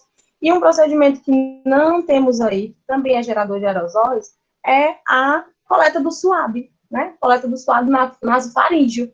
Então, ele também é um procedimento gerador de aerosóis. Então, quando for colher o suave nasofaríngeo, perdão, você também necessita estar paramentado com a máscara N95. Tá bom, gente? Então, todos esses aí são os procedimentos que a gente precisa obrigatoriamente estar utilizando o respirador. Por favor, professora Jéssica. Pronto. professora Jéssica já falou aí muito bem da oxigenoterapia, né? Naquele fluxogramazinho que ela colocou, quando utilizar a catéter nasal, a saturação diminuiu e tudo mais, então vou apenas mostrar aí, né?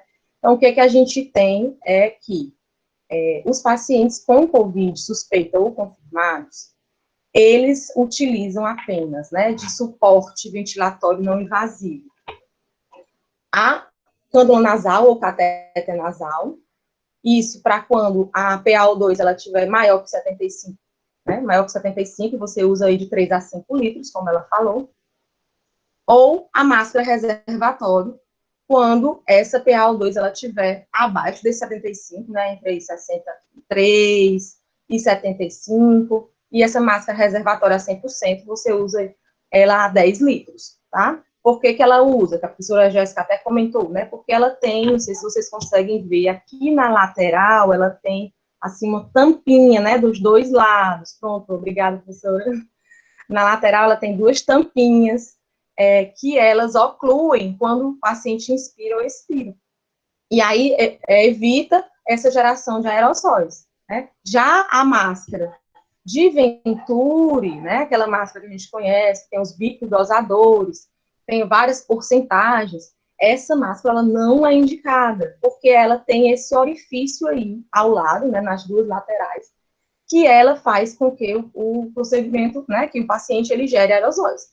Então, ela não é indicada para pacientes com COVID, a não ser que seja o último caso, que você não tenha disponível os outros dispositivos na unidade. Mas, pelo que a gente tem visto, como os pacientes estão diminuindo de número, a gente não tem tido mais esse problema, né? Graças a Deus, não temos mais esse problema de falta de equipamentos, tá? E aqui é o fluxômetro, né? A professora que a gente mostra aqui no centro, esse círculozinho azul, que é através desse fluxômetro que você vai graduar a quantidade de litros para esses dispositivos. Então, quando o paciente está em uso da cânula nasal, essa aqui do nariz, né, no cateterzinho nasal, tipo óculos, você vai graduar lá de 3 a 5 litros. Quando ele está na máscara reservatória, você gradua até 10 litros. Tá? 10 litros, na verdade. Tem algumas literaturas que dizem 15, mas a gente está usando 10 para minimizar a geração de aerossóis. Tá? E esse paciente, professora, se ele precisar de nebulização, já que a nebulização é um procedimento gerador de aerosóis, o que a gente faz? Se esse paciente ele estiver intubado, né, se esse paciente ele está em uso daquele tubo orotraqueal, a ventilação mecânica, a gente vai utilizar, não vai utilizar, né, essa primeira figurazinha, que é um conector em T, né, que ele vai, comumente utilizado nas UTIs, que você acopla o potinho lá da nebulização, do aerosol, né, abre o pote, coloca lá a medicação ou o soro, e aí acopla nesse tubo T, e você faz a nebulização. Esse procedimento você não faz nos pacientes com COVID, porque esse procedimento ele pode gerar mais aerossol. O que você faz? Você usa esse espaçadorzinho aqui da terceira figura, ou da segunda figura, né? É um dispositivo também T, mas menorzinho a entrada do T, né, da pontinha dele. E você acopla a medicação, e a medicação é uma medicação própria para isso, né, para acoplar nesse dispositivo. E assim, na inspiração do paciente, você faz o puff, né, e ele vai receber essa nebulização. Assim, a gente minimiza a geração de aerosóis, né, ou até exclui. Então, como a gente disse, né, tem vários mecanismos de diminuição ou até exclusão dessa geração de aerosol, tá? Mas se o paciente estiver em ambiente, né, não está entubado, como é que eu vou fazer essa administração de nebulização no paciente? Aí a gente também vai se utilizar de um dispositivo, você não vai utilizar aquele dispositivo comum, né, esse que está aí, aquele dispositivo comum que a gente conhece de nebulização de aerosol. de aerosolterapia, porque ele também vai gerar mais aerossóis. Você vai utilizar, na verdade, esse espaçador junto aí com a máscara e o inalador. Esse inalador, gente, ó, em cima aí dessa parte verde do inalador é onde você encaixa aquele medicamento, mesmo que estava encaixado lá no espaçador do paciente entubado. Então, você encaixa e lá que você vai fazer o puff, né? Ele tem esse dispositivo, a medicação, o inalador, o espaçador, e aí você acopla a máscara e faz o puff e faz a nebulização desse paciente que está em ambiente, não está entubado. Então, é mais uma segurança para a gente, para evitar a geração de aerosol, tá? E aí, ao lado, tem esse espaçador, vamos dizer assim, improvisado, né, para quando não se tem na unidade, você pode fazer com a garrafa de água, né, a garrafinha pequena, apenas cortando o fundo dele e colocando o inalador, tá? Isso também vai nos proporcionar a diminuição desses aerosóis no ar. E a estratégia para a intubação, né? A intubação orotraqueal, para evitar a geração de aerosóis. Qual é essa estratégia? É montar o circuito todo antes da intubação, né? Normalmente, como é que se faz com o paciente não COVID? O médico intuba com um tubo, né? A gente insufla o cuff, né? Aquele balãozinho, esse balãozinho que a professora falou, né? Que eu ia mostrar a figurinha, ó. Tá lá embaixo, aí não tá insuflado, tá murchinho, mas quando fica lá na traqueia do paciente, ele fica insuflado. Então, o médico com um paciente não tem COVID, né? Ou não tem suspeita de COVID, ele era intubado sem esse restante todo do circuito aí, né? Sem estar com esse dispositivo de aspiração acoplado, que é esse plásticozinho com a pontinha verde, vai até o final outra pontinha verde com branca, pronto, tá aí. Né? Aí é dispositivo de aspiração sistema fechado, o filtro, né? Acoplado também junto ao Y, e o circuito respirador. Está tudo já montado a ponto de iniciar a ventilação mecânica. Isso faz com que o sistema fique mais fechado possível, né? Na hora da intubação, esses aerosóis, eles vão direto para dentro do circuito, tá? Outra estratégia é o clampeamento desse tubo, né? O clampeamento, como você fechar, né? Ocluir esse tubo através de uma pinça. Então, você, ocluindo esse tubo, na hora da intubação, se o paciente tossir ou se vier gerar aerossóis, esses aerossóis eles não vão ser dispersos no ar. Tá? Então, são duas estratégias que se tem para minimizar esse risco de aerossóis no ar. Tá? E aí, na prática, né, a professora, a gente colocou aí a utilização desses filtros, né? Então, no paciente, não sei se vocês lembram, né? Uma recente lembra, a professora Jéssica falou que a gente não utiliza umidificação, né? Umidificador ativo para esses pacientes. Por quê? O que é essa umidificação ativa? É aquele reservatório de água que fica no ventilador mecânico. Professora, tem como voltar aquela foto lá do ventilador? A gente vê se tem o reservatório de água. Tá aí ela. Tá. É diferente, né? Porque esse respirador Mas essa do lado, ó, a do lado a gente consegue ver, ó. Essa é mais comum. Esse reservatório de água, que o ramo inspiratório ele vai jogar os gases para dentro desse reservatório, e aí ele vai umidificar e aquecer o ar, né? De forma ativa. E depois vai para o paciente, esse ramo inspiratório. No paciente que. Obrigada, professora. No paciente com COVID, a gente não faz essa umidificação ativa com o reservatório de água, com esse umidificador do ventilador mecânico. A gente faz com os filtros, tá? É uma umidificação passiva que se faz com os filtros, que é o filtro umidificador e o filtro bacteriológico. Para quê? Para, mais uma vez, tentar diminuir, né, a geração de aerossóis. Então, você utilizando os filtros, um você utiliza no respirador, né, no ventilador mecânico, e outro você utiliza próximo ao Y do paciente, né? Essa figurinha depois aí do espaço morto, né? Então, você utiliza aí ele. E a professora, que você está apontando aí, ó, para o local, essa tampinha verde, é o local que a gente faz a nebulização do paciente. É aquele tubo T que eu acabei de falar, né? Que você coloca a medicação e faz um puff. Né? Então, é antes da colocação do filtro, né? Porque se você colocar depois, a medicação vai para o filtro e não para o paciente, tá? Por favor, professor. Passa. Pronto.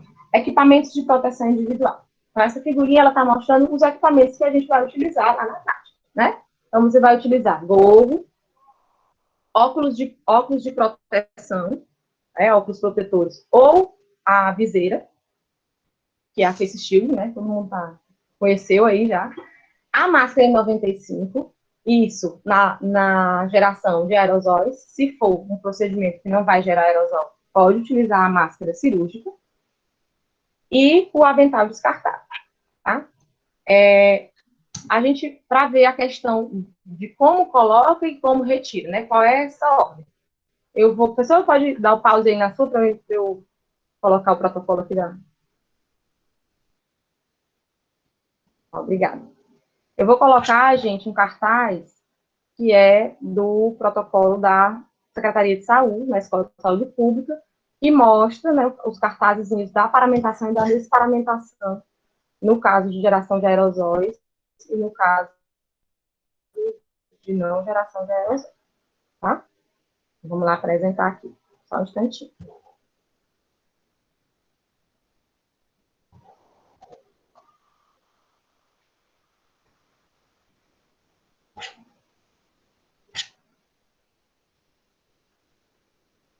Vocês já estão vendo, gente?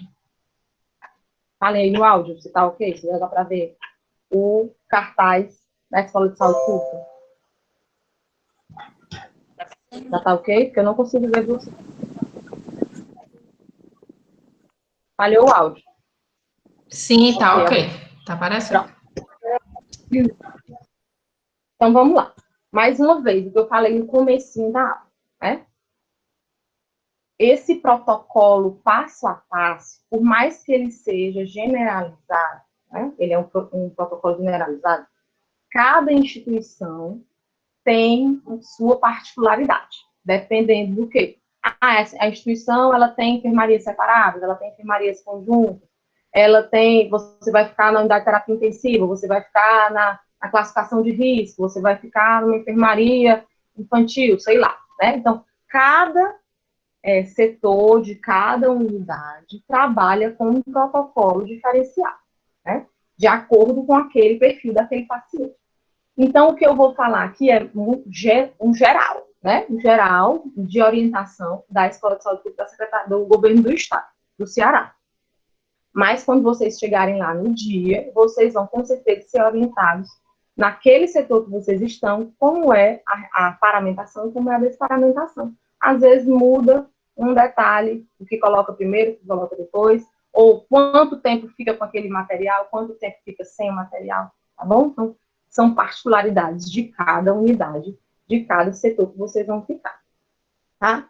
E aqui o governo do estado recomenda. Na paramentação, em procedimentos geradores apenas de gotículas, então não vai gerar aerosol. O que se faz? Primeiro, e esse aí é para todos, né? Higienização das mãos. Então, você vai higienizar as mãos com água e sabão ou com álcool em gel, de preferência com água e sabão, né? Mas você vai, primeiro, antes de colocar a paramentação, seja ela para gotículas ou para aerosóis, você vai higienizar. Depois, você vai colocar o avental. E esse avental, ele é colocado com amarras, tanto na parte superior como na parte inferior. Então, você amarra aqui em cima no pescoço e você amarra na cintura, às vezes é lá atrás, né? Ou aqui na lateral, dependendo do avental, tá? Se você necessitar da ajuda de um colega, você pede ajuda para colocar esse avental, ok? Depois, você vai colocar a máscara cirúrgica, porque a gente está falando de procedimentos que não vão gerar aerosol, né? Coloca a máscara cirúrgica, lembrando, gente, de colocar sempre cobrindo nariz, boca e queixo, né? Ela é para estar bem acoplada, encostando em todo o seu rosto, né, onde a contato com a máscara tem que estar em contato com o seu rosto, e você vai ajustar a parte do nariz, tá? Para que fique bem colocado, para que quando você fale, quando você se movimente, essa máscara ela não fique saindo e você vai lá e pega, né, na máscara, tá? Então, evitar ao máximo colocar a mão nessa máscara. Se for necessário, você coloca pegando pelas tiras laterais, tá bom? Nunca pegando na parte da frente dessa máscara. Continuando na paramentação, então você lá higienizou as mãos, colocou o avental, colocou corretamente a máscara cirúrgica, e aí você vai colocar agora o gorro por cima dessa máscara cirúrgica, tá? Logo em seguida você coloca ou o seu protetor facial ou o seu óculos de proteção, ok? Protetor facial é aquela face shield. Calça as luvas e vai para o procedimento, tá? E vai fazer o que você ia fazer. Terminando, é que a gente vai ver daqui a pouco a desparamentação. É importante aí que o governo lembre, né? Ao entrar no quarto ou no box do paciente, você não deve tocar na porta da maçaneta. Você deve empurrar essa porta, né? Sem tocar com as mãos, tá? No começo, a gente tinha, né? Como a professora até falou, né? As luvas como segunda pele, né? Essas luvas, elas não eram retiradas do plantão todo. E aí, com o passar dos protocolos, dos estudos chegando, foi vendo que você poderia retirar essas luvas, né? Então, pode ser que ainda tenha local que use essas luvas como segunda pele. O que é isso? É ficar com a luva que está encostando na sua pele o plantão todo. E aí você vai colocando outras luvas para fazer os procedimentos e lavando a luva que está em contato com a sua pele, né? Que aquela luva que está em contato com a sua pele vai ser a sua segunda pele. Mas isso não está muito mais frequente. O que está mais acontecendo agora é a retirada dessa luva, tá, gente? Então, mais uma vez, higieniza as mãos, coloca o avental, coloca a máscara cirúrgica, porque estamos falando de procedimento que não gera gotículas. Ops, perdão. Coloca o gorro e coloca o protetor facial ou o óculos de proteção, tá? Depois as luvas, por último. Quando você vai fazer procedimento que gere aerosol, a única diferença está na máscara que você vai utilizar. Então, vamos lá para o procedimento que gera aerosol. A gente vê. Hidratação, né?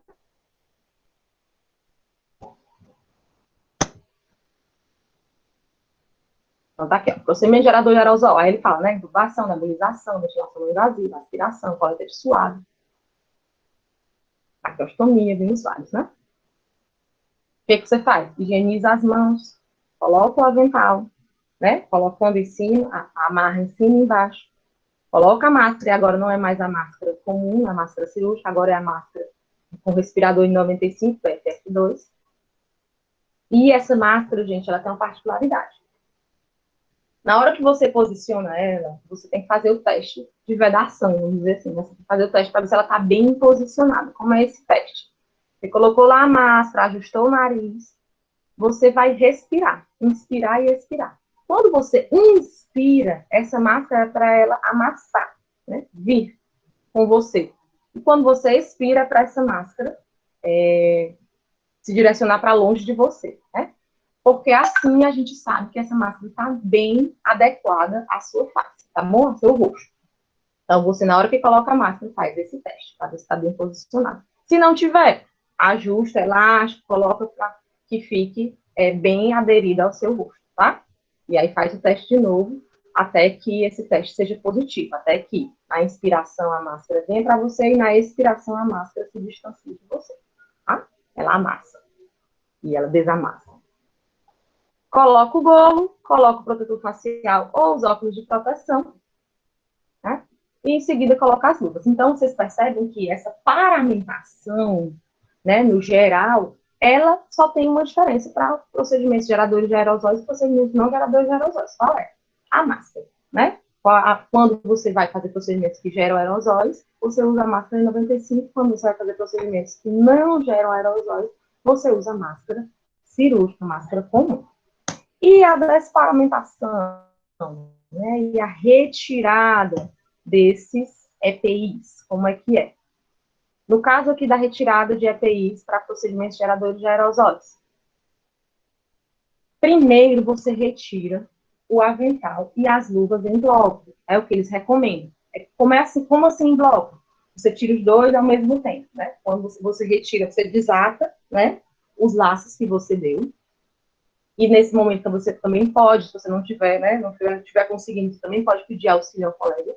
Né? Em muitos locais eles dizem que essa desparamentação ela tem que ser em duplas, né? Em dupla. Mas isso não é obrigatório. Né? Então, você retira primeiro o avental, né? Tira a parte de trás, tira a parte da sua cintura e vai puxando ele para que ele vá se enrolando da parte de fora para dentro. Porque a parte contaminada, que é essa parte que está aqui na frente, ela vai ficando, né, contida quando você for enrolando ele, tá? E aí, quando você tirar, chegar lá na mão, você retira também as luvas. Lembrando que você retira as luvas sem encostar na sua pele, tá? Retira as luvas pegando por fora delas, ok? Higieniza as mãos, porque você pegou lá na luva, né? Pode ser contaminado. E aí ele diz aqui, sai do quarto do paciente. Então, esse, mais uma vez, é um protocolo que também pode ser modificado. Essa desparamentação ela pode ser toda fora do quarto, em alguns locais, ou não, né? Então, você tem que ver lá como é que está no seu setor, no seu ambiente de internato. Higieniza as mãos novamente, porque, né, contando que você saiu lá do quarto, você pode ter passado por vários locais e ter contaminado a mão novamente. Então, agora, quando for retirar o restante dos EPIs, você vai primeiro higienizar novamente a mão. Tá? Então, higieniza as mãos, retira o protetor facial ou óculos de proteção. Lembrando que você retira por trás, né? Retira o óculos aqui pela lateral. E se for o face shield, né, protetor facial, você retira pelas hastezinhas de trás, para que você não toque na parte mais contaminada desse EPI, tá? Então, retira sempre pela parte mais longe da frente desse EPI, para que você minimize a sua contaminação.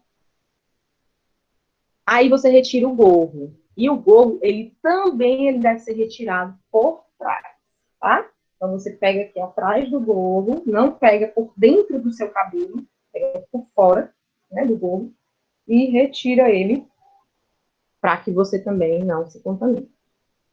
Depois de retirado o gorro, higieniza mais uma vez as mãos e agora vai retirar a sua máscara, tá? A retirada da máscara também por trás, né? Você nunca pega na frente da máscara, tá? Retirou a máscara por trás, alguns serviços estão reutilizando a máscara por cerca de 15 dias, né? De 15 a 30 dias, dependendo do procedimento que você está fazendo lá, mas em média 15 dias, né, se reutiliza e outros serviços não se reutilizam. Mas essa máscara você pode guardar ela, contanto que você não contanto que você guarde ela, né, fechadinha, tá? Então, retira a máscara sem tocar na parte da frente, retirando por trás. E, mais uma vez, higienizar as mãos, tá? Então, gente, é um procedimento a fim de minimizar cada vez mais a sua contaminação. Só vou repetir porque ele é longo, tá? Avental e luva em bloco, depois higienizar as mãos. Se for sair do quarto e passar por algum local, depois higieniza as mãos de novo. Aí vai para protetor facial por trás, gorro por trás sem tocar no cabelo, lava as mãos para poder pegar na máscara. Retira a máscara por trás, se for guardar, guarda ela num saquinho, num papel dobradinho, em que você não pegue na parte da frente dessa máscara e lava as mãos novamente, higieniza essas mãos, tá? Essa é a desparamentação para procedimentos geradores de aerosóis. E a desparamentação para procedimentos não geradores de aerosóis, ela é mais simples, né? Mas ela é bem parecida. Você só muda a máscara, né? Então, retira o avental e a luva, também em bloco, lembrando de dobrar esse avental para dentro, né? Amassar ele para dentro. Higieniza as mãos. Sai do quarto, higieniza de novo as mãos. Retira o protetor da ação. Retira o da mesma forma, pegando por fora e não pegando pelo, né, dentro do seu cabelo. Lava as mãos novamente. Retira a máscara cirúrgica e descarta essa máscara, né? E higieniza as mãos, tá? Deixa eu voltar aqui.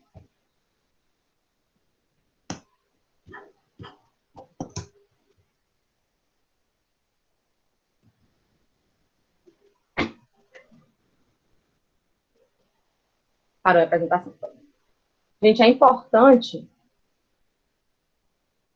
Atrasada aqui na... É importante, gente, a gente lembrar que, caso você fique, né, normalmente, né, os ambientes eles estão ficando com o avental o turno inteiro, né?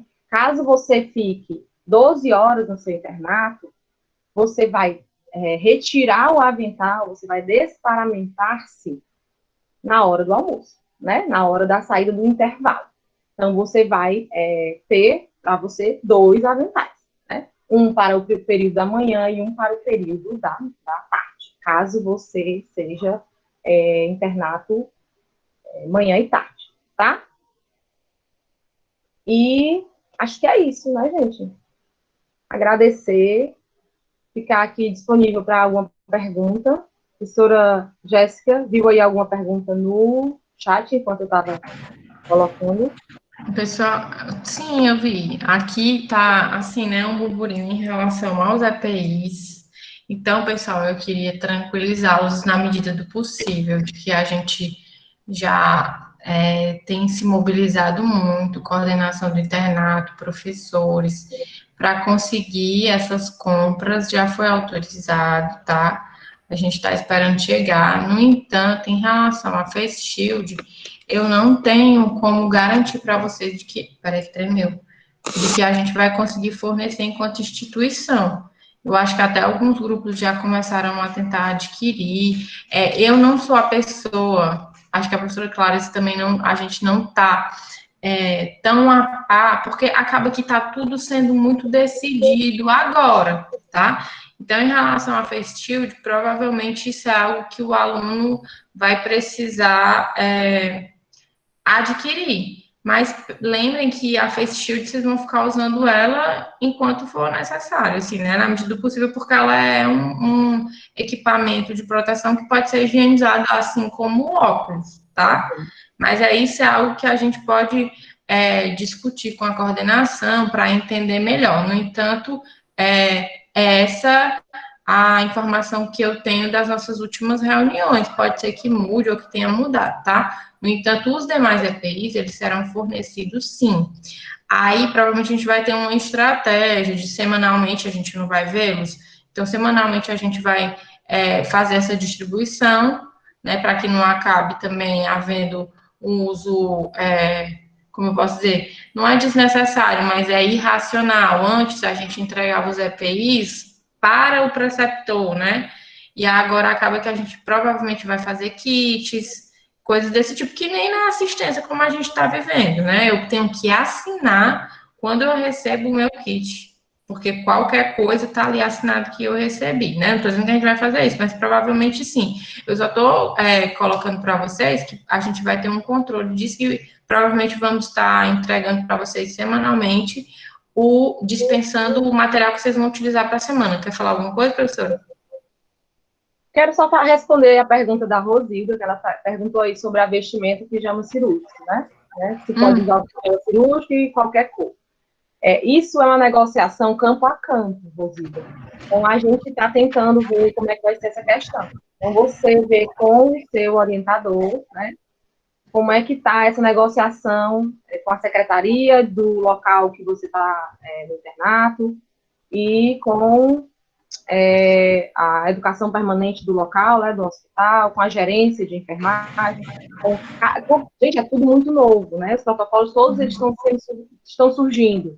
Eles não tinham estagiários, nem internato, nem residente, nas áreas, né, nos locais. Então, começando a receber agora, começando a dar essas autorizações. Então, para eles também é tudo muito novo. Então, a gente está realmente, como a professora Jéssica falou, em negociação com todos os campos, a coordenação está muito presente nisso, né? Nessa busca por informações, busca por que essa retomada do estágio de vocês, do internato de vocês, seja a mais proveitosa possível, a mais segura possível.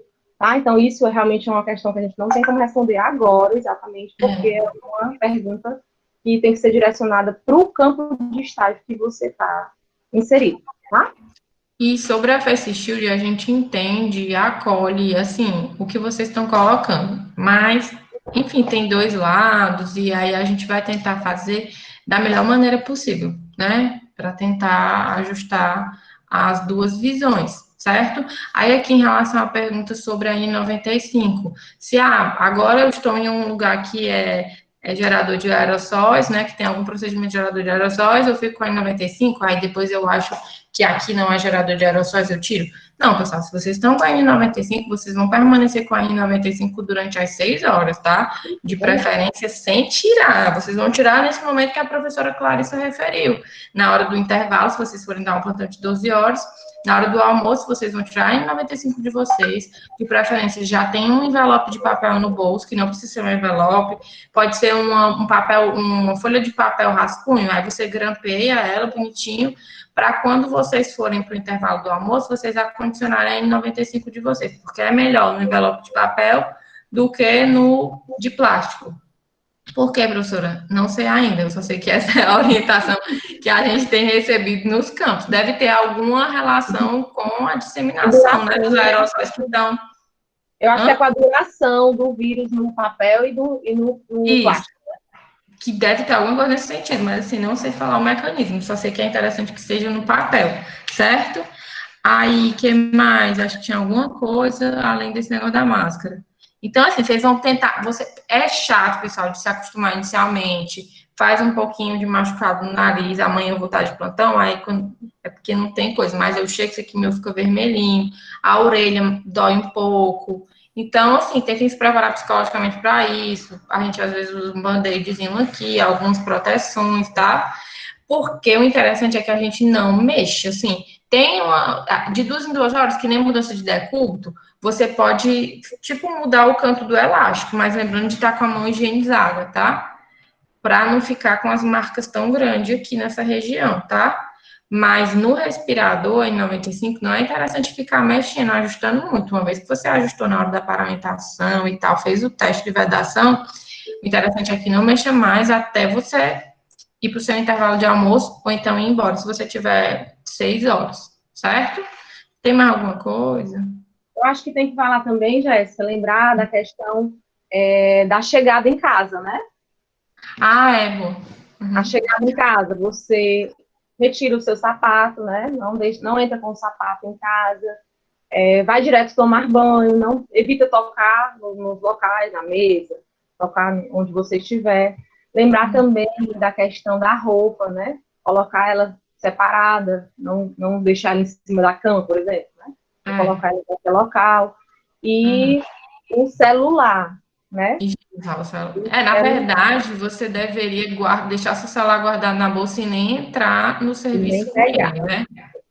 Deixar para pegar quando sair. Alguns serviços até proíbem o uso do celular. Outros permitem, contanto que você envelope esse celular lá com filme.